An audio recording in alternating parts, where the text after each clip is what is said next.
Okay, so we got ourselves a traditional slip lead here, which is, one of the standard tools for training a dog.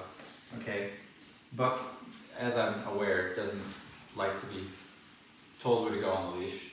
It's typical for most dogs, especially a bulldog who doesn't want to listen. What this represents to them is control, really. You can say, hey, let's go this way. And they say, hey, I don't want you to tell me which way to go, right? That kind of thing. So it really is the core issue of follower and leader, right? So it's very typical for me to put a leash on a dog and to say, let's go, and that is enough for the dog to put up a fight, right? Whether the fight can look, I call it a fight because they're fighting authority, right? It could look like this, just resistance, like this. It could be biting at the leash. It could be a temper tantrum. Some dogs will literally start throwing a fit as soon as they feel that pressure. Alligator rolling. You can just see it all come on. You're like, what the heck's going on? But what's really happening is they're fighting the authority. They don't want to be told what to do, because if you can do that, that means you're leading. And dogs are designed to fight for that position of choosing who gets to say when, where, and how, which is leader or follower in our relationship dynamic, right? So if I start to ask him to come here and he puts up a resistance, that's fighting the authority, right? If we correct him for doing that, and what is he going to do? Is he going to listen, or is he going to fight harder? Is then you're going to see him biting at the leash. And so with him, I'm imagining it's a similar thing, right? You say, let's go, and he says no, right? So right there in a nutshell is the entire problem. That is the reason why we can't get him to stop barking. It's the reason why we can't get him to listen to commands without enticing him with something that he wants. Because this conversation isn't come here so you can earn something of high value. It's come here because I said so, because I'm the leader, right? If he meets another dog, they're going to have a ritual right off the bat, right? Especially a male dog. And that ritual is going to find out who is higher up in the pecking order, who gets first access to the resources. And the resources are food, anything that they want, food, toys, people, but also the ability to decide when, where, and how, okay? So that fight that you see is essential to go through in order to create a follower, right? If we bypass that by just kind of training him to earn things he wants, we're never going to get a dog who actually listens. They're just doing it because they earn something they want. They're not doing it because they're listening to you. So essentially you just become a food dispenser, right? Instead of an authority figure that they respect. So respect's a big word, but it's the one that we really need. We need trust and respect. Now, he trusts me to a degree because I've hung out with him, but if I don't have respect, he's never going to listen to me just based off our relationship. If we have that, however, every dog becomes easier. They become their best version. So I like the leash because it gives you a lot of information about the dog. Right off the bat. I know some dogs will, very rare will a dog actually listen to the leash when they come in here, okay? Some dogs will fight immediately. They'll go into fight immediately. And I'm talking biting, all sorts of stuff. And it's simply because they're fighting for that position of independence and being able to choose when, where, and how on their own. If we know how to get through that ritual and actually overcome that, then the dog will decide to follow you. And that's when you'll notice maybe he'll start, once they decide to listen, maybe they start listening in all contexts, even though we didn't even go through them all. It's just the relationship dynamic. That's why we talk about hierarchy a lot. It's very important here in our training because it's important to a dog. Dogs care about that. They want to know when there's confrontation, meaning I want you to go this way, but you want to go that way. Who's more competent at dealing with confrontation? If he realizes after a few of these that I'm competent at dealing with that, then he's going to be more likely to follow me. If I give up, or if I find a different way, well, let me get a lure, let me get something you want, we're bypassing that crucial conversation that dogs have with each other. And if we don't have that, you can live with a dog without having that conversation. People do everywhere, all over the country, all over the world, but they don't have control over the dog. Instead, they have restraints, right? So I can restrain him here from going up to somebody by holding him on the leash. But he's not actually listening to me. He's just being restrained. And then you have a slip up where he almost bites the contractor, and if he does bite the contractor can sue you, so he becomes a liability. Yeah, well, he definitely is a liability at this point. Most every dog that we have is actually, even the ones that aren't biting people are liabilities because they can knock you over. They'll knock you over, they'll destroy the property. We have dogs that are chewing through doors and sheetrock that aren't aggressive, but that is a liability because of yourself. So Hierarchy is very important. And knowing how to have those conversations so that we're developing the relationship based off from that hierarchy and that relationship dynamic, where he's follower and we're leader. That's really where the magic is. It's not so much the commands. The commands are great because it's that common communication where he understands what we're saying and there's clarity. But without the proper dynamic in our relationship, the dog will just choose not to listen. And if we don't know how to deal when the dog says, I'm not listening, if we don't know how to correct and direct, we won't get anywhere. It's just we'll live our whole lives just trying to manage, okay? But there is a magic in getting that relationship right. You just see dogs listening. Yeah. If you go back and watch The Dog Whisperer and stuff, which is one of the shows I used to watch all the time way back in the day, he isn't even training commands when he goes in the house. He's going after that relationship. And you can see once he establishes it, he's able to stop any bad behavior that the people are complaining about, right? And it looks like magic. If from an untrained eye, you're like, whoa, why is he listening to this guy? Because he's having the right conversations. He's going through those conversations. He's not avoiding them. So that's why he's here. He's a complete adult. He's 3.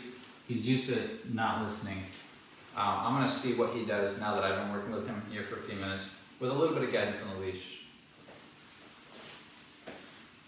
A little bit of resistance. Good, but he's coming. But he's good moving. Boy, nice. Now that's hard for him. You can see that's hard for him. Nah, It's submission. It's giving in. Submission. He's like, all right, I'm going to move, but I'm going to go to the other side of you. Good. Good job. Wow. We praise Good. that. And I can tell you when he first got in, which was just a few minutes ago, I put the pressure on the leash and it was, Yeah. right? Hardcore. I have my recall, so I can use that, but he knows, just like I know, what we're talking about. We're not talking about a command necessarily, we're talking about our relationship, okay?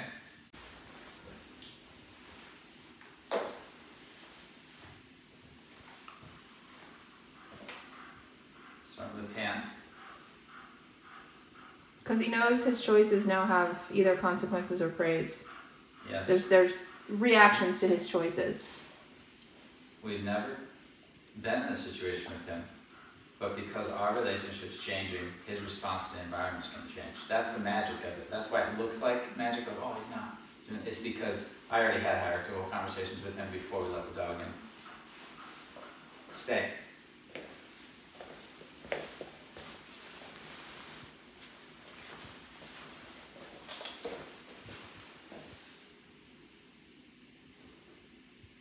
And bring your scent to him.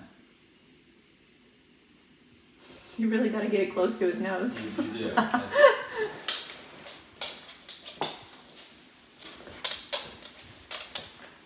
The dog's a resource.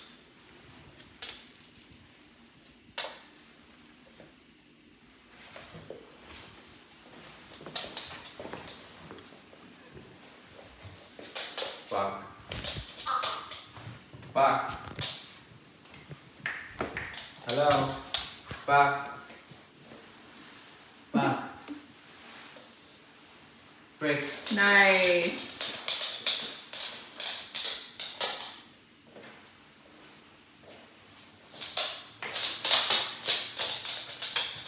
Good boy. Good.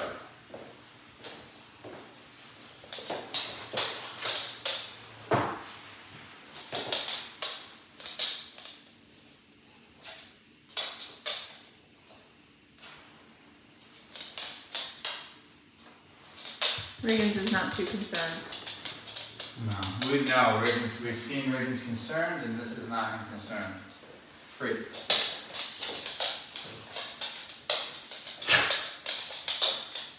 Which means Riggins isn't scared of him, which says a lot. When Riggins is nervous of the dog, it says a lot. Yeah. Riggins is not nervous of this dog. Riggy, Riggy. Riggs. Riggs.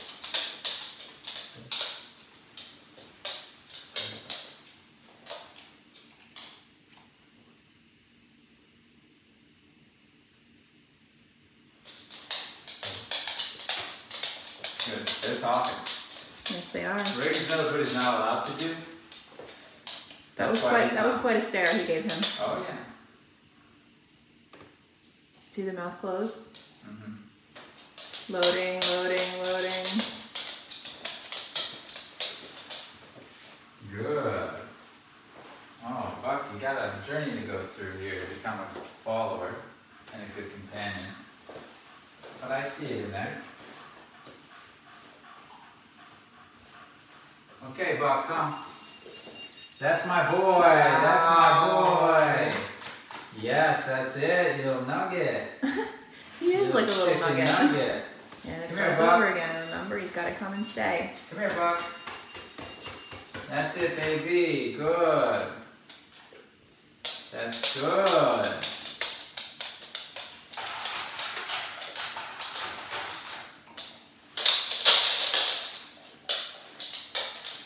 That's good.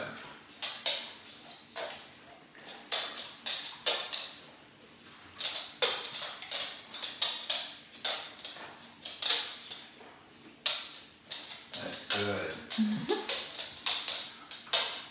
So why is he acting different, do you think? You have some influence over him now. It's hierarchy. And he knows that certain choices you don't like anymore. Right, and I can correct it in a way that's effective. Yes. Right? Good. Do you see the stress coming on? Mm-hmm. That's... The stress is because he, for the first time probably in his life, is going to have to take a shift in the hierarchy. He's going to have to take a follower position rather than a leading position, which is a tough pill to swallow for a dog who's been able to lead and make its own choices for so long. They don't necessarily want to take the back seat, right, into follower. So this is where we're going to see the whole process. It's a process before he becomes a follower. That's where that stress is going to come in, okay, where he's actually going to have limited choices because the follower has limited choices compared to a leader. So he's going to have to find out what the role of a follower is. Part of me, I already think he knows what that means, right? Good. Let's let more dogs in here now. Okay. Good. Notice my dogs. They see the dog and then they look at me and they stop themselves.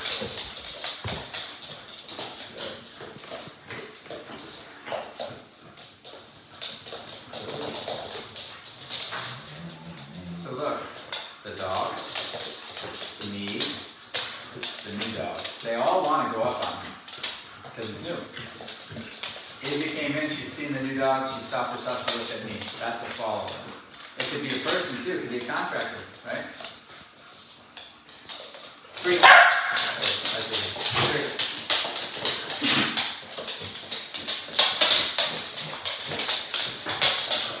Good boy, he looked at me before there. Good boy. Good boy. Look there. He got overwhelmed, he looked right at me and came right over to me. This is beautiful. He's going to find comfort in me. He was the same guy who was correcting him, right?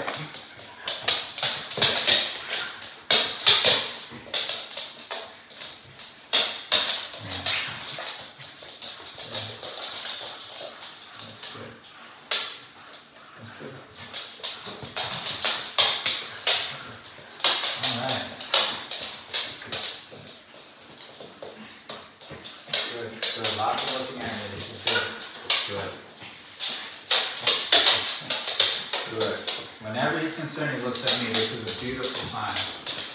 Good. Let's get some resources out.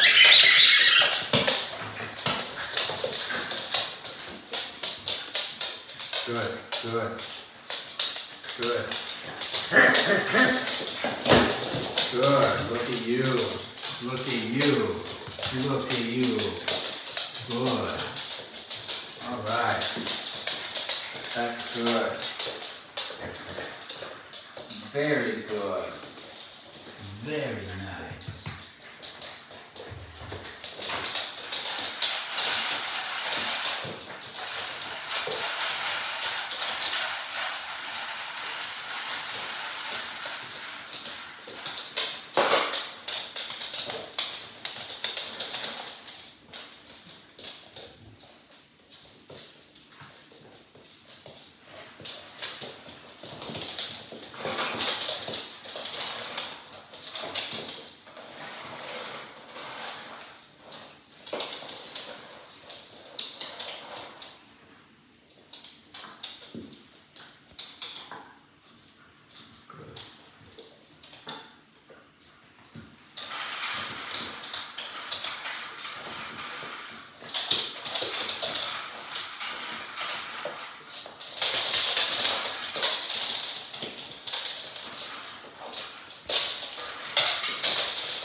Dog's looking at me.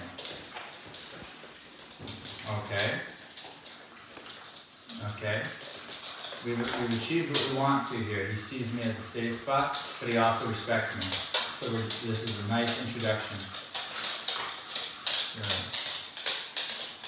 He is going to bite somebody eventually because the management always slips, right? If we don't have him as followers. Once we get him as followers, the likelihood that that happen goes down drastically. It is the best management tool, is to keep that dynamic. Because you can say no and they'll stop. Okay.